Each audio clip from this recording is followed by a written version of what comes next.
السلام عليكم ورحمة الله. ازيكم يا حبايبي؟ عاملين ايه؟ يا رب تكونوا بخير. النهارده ان شاء الله هنعمل وصفة حلوة جدا. هنعمل النايتي في البيت بطريقة سهلة جدا. يلا نروح على الفيديو نشوف هنعمله ازاي مع بعض. هنا كده 2 بيضة بحرارة المطبخ، وهنضيف عليهم كوباية الا ربع من السكر، وهنضربهم بقى بالمضرب اليدوي او بالخلاط او باي حاجة عندك. البيض والسكر بالشكل ده، وكمان كل بيضة بتاخد ظرف من الفانيليا. تمام، يعني حطينا ظرفين. هنضيف دلوقتي كمان ربع كوبايه من السمنه او الزيت، يعني المتوفر عندك سمنه او زيت. تمام، وهنقلب كده كويس جدا. وهنحتاج كمان كوبايه من الحليب اهي بارده عادي خالص، وهنضيفها دلوقتي على الخليط بتاعنا. بنفس الكوبايه دي هنضيف منها كوبايتين من الدقيق، نفس الكوبايه هي.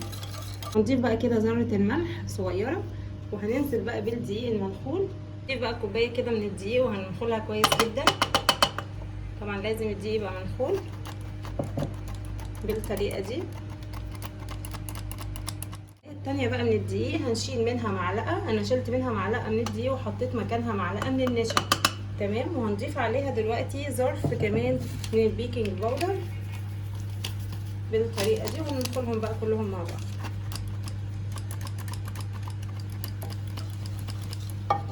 بقى ده قوام الكيك، انا عايزاه انسياب شويه ما يكونش متماسك قوي. تمام، هنجيب هنا بوله فيها معلقه من الكاكاو، هنضيف عليها من الخليط كده معلقه او معلقتين من العجينه بتاعتي دي اللي هي الكيك بتاعي. تمام، وهنقلبهم كويس.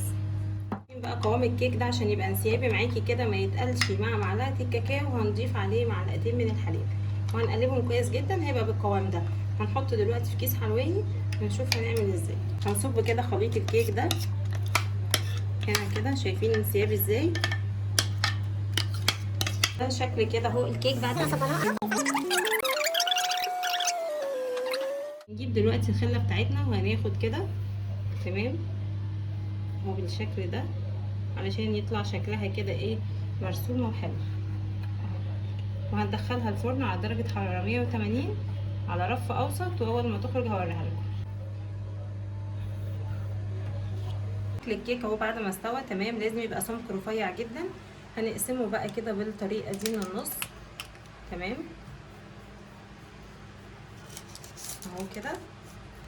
الكيك بقى على الصينيه كده عشان اقدر اشيل منه الورق الزبده. تمام، وهجيب بقى المربى بتاعتي وهفردها. هجيب كده اي نوع مربى عندك بتفضليها. تمام، وهتبداي بقى تفردي كده مربى على الكيك بالشكل ده. كمان لو حابه صوص شوكولاته عندك مفيش مشكله. ما عندكيش مربى ولا شوكولاته، ممكن كمان تدهني بين الطبقتين عسل ابيض. دهنا كده ما بينهم طبقه المربى. تمام، حطينا الجنب التاني من فوقيها. شايفين بقى اهو ده سمك الكيك بتاعي بعد طبعا الطبقتين. شايفين؟ هنرصه بقى في طبق التقديم بتاعنا. طبعا هنقطع، انا قطعت معايا 10 قطع من الحجم الكبير ده. تمام اهو كده. طبعا الوصفه دي موفره جدا وحلوه كمان لاولادك في البيت، اما تعملها لهم بدل ما يشتروا الحاجات من بره وتبقى غاليه. اتمنى بقى انتوا تجربوا الوصفه دي وتعجبكم. ما تنسوش تعملوا لايك وشير وتشتركوا في القناه علشان يوصلكم كل جديد. السلام